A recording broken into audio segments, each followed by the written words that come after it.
सिद्धांत का खंडन कोई नहीं कर सकता। कोई काट नहीं है बाबा के सिद्धांत की। इसलिए हम सबको उनके सिद्धांत का ज्ञान होना बड़ा आवश्यक है। उन्होंने गुरु की खूब महिमा गाई। किसने? गोरखनाथ ने। अब हमारे चैनल के ऊपर गोरख के संबंध में ही चर्चा चल रही है ना, तो गुरु की महिमा खूब गाई बाबा गोरखनाथ ने। कहा जाता है कि मत्र बहुन तेन शास्त्र कोटिश तेन च दुर्लभा चित विश्रांतिर्विना गुरु कृपाम पराम। कितनी बार, करोड़ों बार, हजारों बार शास्त्रों में यह बात आ चुकी है। शास्त्र बार बार कहते हैं कि गुरु कृपा के बिना चित्त को शांति प्राप्त नहीं हो सकती। और अध्यात्म का उद्देश्य क्या है? चित्त शांत हो जाना, चित्त को शांत करना। जब चित्त शांत हो जाता है तभी वह शिव तत्व के प्रति जागरूक होता है। अन्यथा चित्त हमारा संसार में ही भटकता रहता है। ये सारे मन का खेल है ना, मन संकल्प विकल्प करता ही रहता है। इसलिए मन की शांति, चित्त की शांति नितांत आवश्यक है। और यहाँ कहा गया दुर्लभा चित्त विश्रांति बिना गुरु कृपाम पराम। गुरु कृपा के बिना शांति प्राप्त नहीं हो सकती। साधकों, जब बाबा तुलसीदास जी की बात आती है तो उन्होंने गोरख के बारे में क्या कहा?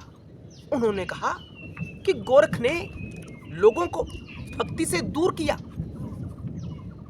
सुनने में कुछ अजीब लग रहा है कि गोरख ने भक्ति मार्ग वाले लोगों का खंडन किया, भक्ति से दूर किया गोरख ने, और योग का दीपक जलाया प्रत्येक जनमानस में। उन्होंने कहा गोरख जगायो जोग भक्ति भगायो लोग, कि गोरख ने योग जगाया और भक्ति से लोगों को दूर किया, ऐसा उन्होंने कहा।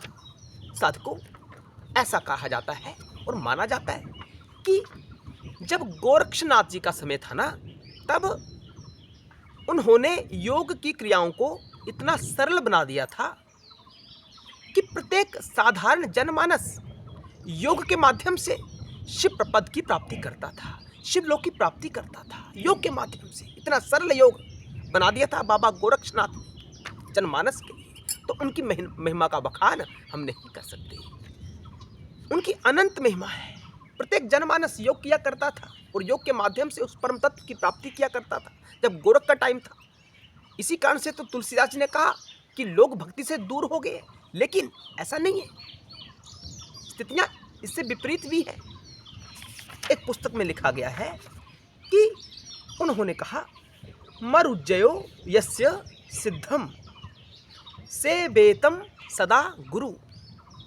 ये तो तुलसीदास जी की बात थी ना कि गोरक्षनाथ ने भक्ति मार्ग का खंडन किया, वो केवल योग मार्ग की ही बातें करते थे। लेकिन नहीं, गोरक्षनाथ योग मार्ग और भक्ति मार्ग में सामरस्य, इन दोनों में मिलान करके चलते थे, दोनों का योग करके चलते थे। योग मार्ग में भक्ति भी थी। उन्होंने गुरु कृपा को बड़ा महत्वपूर्ण बताया गोरखनाथ ने कि गुरु कृपा के बिना मुक्ति संभव नहीं हो सकती। उन्होंने कहा जिस गुरु ने वायु पर नियंत्रण पा लिया हो, कुंभक वायु के ऊपर नियंत्रण, सदा उसकी सेवा करनी चाहिए। ऐसे गुरु की सेवा करनी चाहिए। गोरख ने यहाँ यह भी कह दिया कि कौन सा गुरु धारण करने योग्य है? जिस गुरु ने वायु पर नियंत्रण कर लिया हो, कंट्रोल, वही गुरु धारण करने योग्य है। मरुज्जयो यस्य सिद्धम सेवेतम गुरु सदा। ऐसे गुरु का सदा सेवन करना चाहिए जिसने वायु पर नियंत्रण पा लिया हो। तो ऐसा नहीं है कि गोरखनाथ ने खंडन किया भक्ति का, नहीं।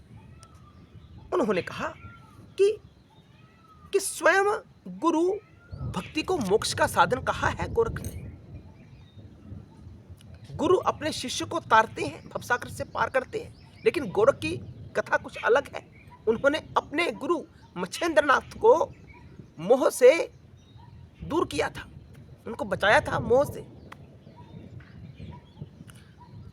इस संसार में कोई अद्वैत की बात करता है, कोई द्वैत की बात करता है। ठीक, द्वैत यानी जीव और ब्रह्म अलग अलग, अद्वैत यानी जीव और ब्रह्म एक ही सत्ता है।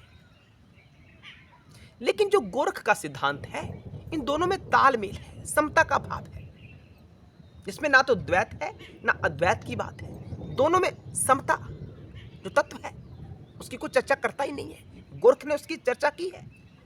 गोरखनाथ स्वयं शिव और शक्ति के परम भक्त हैं और इस भारतवर्ष में, संपूर्ण विश्व में गोरख के बहुत से भक्त हैं जो गोरख की आराधना करते हैं और भवसागर से पार हो जाते हैं, जिनका कल्याण हो जाता है।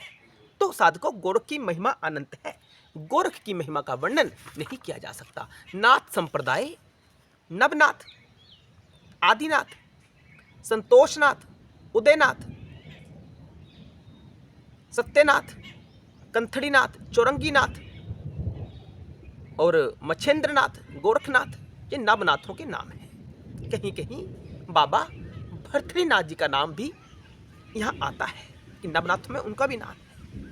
अलग अलग सूची नाम की प्राप्त होती है। तो अपने बच्चों को नाथ भक्ति में अवश्य लगाना चाहिए। वैराग्य जागृत होता है, विवेक जागृत होता है।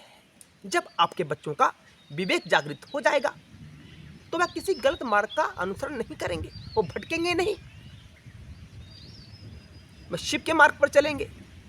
ये भक्ति है बाबा गोरख की।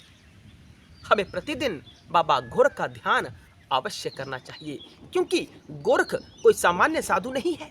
गोरख किसी व्यक्तित्व का नाम भी नहीं है, कोई व्यक्ति नहीं है गोरख जो साधु के रूप में यहाँ वहाँ होता है। नहीं, गोरख शिव पद का नाम होता है। गोरख एक पद का नाम होता है जहाँ तक प्रत्येक साधक को पहुँचना होता है, चाहे वो किसी भी साधन से पहुँचे। जब उस स्थिति को प्राप्त हो जाता है तो इसका अर्थ होता है कि गोरख तत्व में स्थित हो जाना। ये मुक्ति की स्थिति रहती है। बात समझ में आ रही है ना साधकों? हम आपको नाथ संप्रदाय का जो दिव्य ज्ञान है वो देने का प्रयास कर रहे हैं, इसलिए चैनल से अवश्य जुड़ जाएं, नाथों की भक्ति करना आरंभ कर दें। अगर आपके घर में कोई नकारात्मक शक्ति का प्रवेश हो गया है, आपको लगता है कि घर में नकारात्मकता है, जिस कार्य में आप हाथ डालते हैं, जो कार्य आरंभ करते हैं, वह कार्य पूर्ण ही नहीं होता। आपको लगता है कोई कमी है हमारे घर में, नकारात्मक एनर्जी का साया है हमारे घर में, तो आपको बाबा गोरख की भक्ति अवश्य करनी चाहिए।